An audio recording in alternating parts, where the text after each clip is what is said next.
What's good, everybody? Remember 17. Today we're going to be showcasing Dominick Cruz and his signature lunges on UFC 4. So the first one's going to be the forward lunge. You're going to be holding onto L1 and flicking towards your opponent with the left analog stick. You can also double up and triple up on that animation. If you input a rear body hook after the signature forward lunge, you'll be able to get the signature body hook from Dominick Cruz, which can be chained with anything in the boxing combo list that goes with a rear hook. If you input a cross after the forward lunge, you will get the signature cross animation for Dominick Cruz. Notice the timing was when he level changes. You can also get this cross animation as if you're in step kick range. So if you're here at this range, you don't even have to do the signature lunge. You can get the signature cross just like that. Another thing is about the signature forward lunge, proper timing allows you to evade straight strikes. For this signature lunge animation, you're going to hold on to L1 and flick towards your lead leg side. In this case, because I'm orthodox, I'm going to be flicking up. This can help you evade strikes, but also mitigates damage. So as you can see here, the cross is going to do about half as much as damage because Dominick rolls away from the punch. So this is not something you do all the time, but if you feel like you can't fully evade a shot, it can help you take a little bit less damage. So here I avoid the jab, the cross still lands, but I take only half the damage. To do the other animation, you're going to flick towards the rear leg side. Because I'm orthodox, it means I'm going to be flicking down. And you get this animation. You can also avoid straight shots with this signature lunge. This is my favorite one per se. And you can also land Dominick Cruz's signature rear hook. So if you input a rear hook after the signature lunge, you will be able to get this animation. Now, before in UFC 3, in my previous video, you can kind of land a signature leg kick as well. But due to the addition of calf kicks, that got messed up. So now that you know about Dominick Cruz's signature lunges, how can you implement them into your playstyle? You can use them to frustrate your opponent, force them to whiff and gas. You can chain them together. You can use it to land your offense. You can use it to set up your takedowns, forcing your opponents to bring their hands up. So many things you can do with them. Just be aware that they are very susceptible to leg kicks due to the vulnerability on them. So now I'm going to show you guys a rank fight, a little bit of experimentation with Dominick Cruz, giving you guys an idea of how it will look like in a live scenario. So without further ado, we're going to head over to this ranked championships fight and I'll give a little breakdown. Enjoy.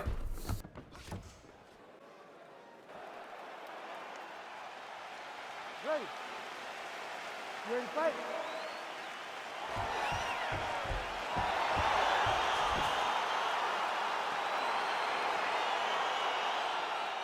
Alright, we're going up against a TJ Dillashaw. So with Dominick Cruz, I prefer to start in southpaw usually because my opponents are orthodox and that allows me to open up that rear body hook to the open side. And a little thing I like to do in live competition with Dominick Cruz is either ending my combinations with the forward lunge to discourage my opponent from throwing straight shots. As you can see there, I'm able to avoid the cross that my opponent threw after I landed to the body. Usually it's an uppercut, but sometimes, more likely than not, it's going to be a straight shot.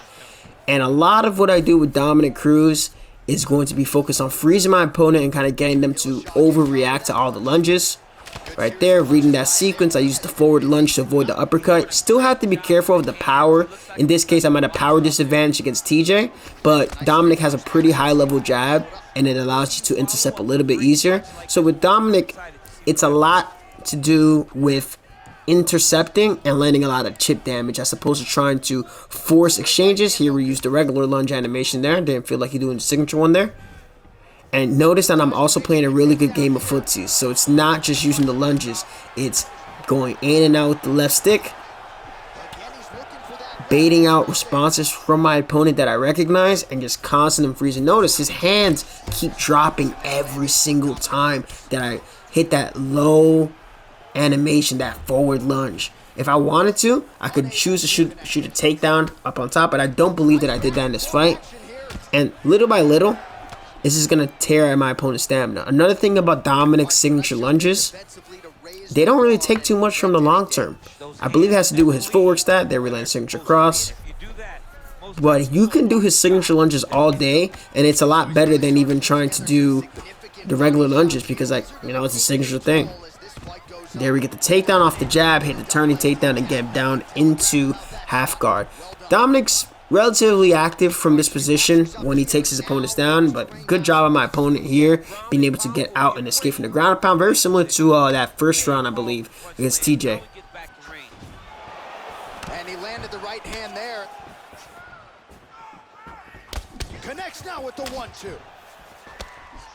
So as you can see, I'm alternating a lot of high-low with Dominick Cruz's jab and playing a lot of footsies effectively. This is what's getting my opponent to whiff. And Dominick talks about that a lot, right? He flusters his opponents, forces them to try to reach him.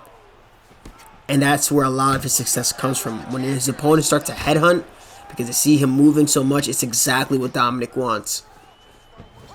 See, our opponent's feinting the low strike. This is a good body shot. That's a good thing to do against a Dominick Cruz player. It's a lot of reaching, a lot of reaching. Alright, tries to go for the takedown, but I believe I avoided it. Yes, I did. Look, a lot of reaching. That body kick is not going to have the same sting on it. Hands keep dropping afterwards. Again, body kick a little bit too close. I believe we did a good job taking that round. A lot of whiffs from the opponent here. And you can see the effect that it takes, right? Look at this nice highlight. A lot of body work, especially after whiffs. And if you remember with Dominick, you want to target that gas. It gets a really solid cardio stat. Watch this. Woo!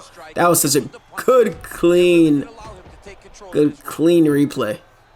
Fainted the body there. So yeah, I believe I had won that first round. And that's pretty much what it's about with Dominick. You don't want to necessarily force finishes. If you try to play a very super aggressive style, especially against somebody who has a significant power advantage like a TJ Dillashaw or Jose Aldo or Jan, it's not going to go well. Ooh, good slip. I forgot about that. So now you can see I'm mixing in that signature lunge at the end of my combinations. Now he's pressing me up against the cage, so I wasn't really too worried there. Good old regular head movement for good measure. Keep him honest. A head kick right there. Very solid head kick. And then I'm going to try to circle out. Land the intercepting cross, the duck cross, and it rocks him. Using the forward lunge now to cover distance. And he gets dropped. He's overcommitting on that body kick and gets caught on one leg. Look, and now he's planting and ripping. You see the effect that the lunges are having. Taunting because he's frustrated. Now he's trying to shoot. He's punching the air, and then there was a lag spike there. Not too happy with that. So now I have this round in the book, and Dominick loves to control rounds. Oh, managed to mitigate the damage from that cross. Playing the outside game here. Popping him in.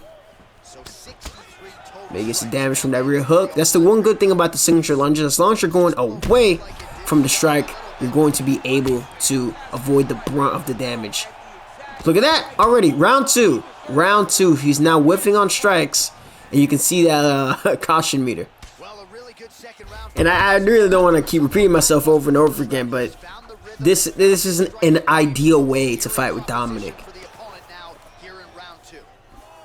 You open up so many threats to the head, so many threats to the body. You open up the grappling threat. The opponent is now flicking high-low, doesn't know where the strikes are coming from. Playing Matador against the cage. And really with Dominick, because of all the attributes he has around him, good cardio, good recovery too, you want to dictate the fight on your terms. You do not want to exchange with your opponent and put yourself in an unnecessary position, right? That was a good jumping crane kick. You want to make sure you're fighting like a surgeon, like a general.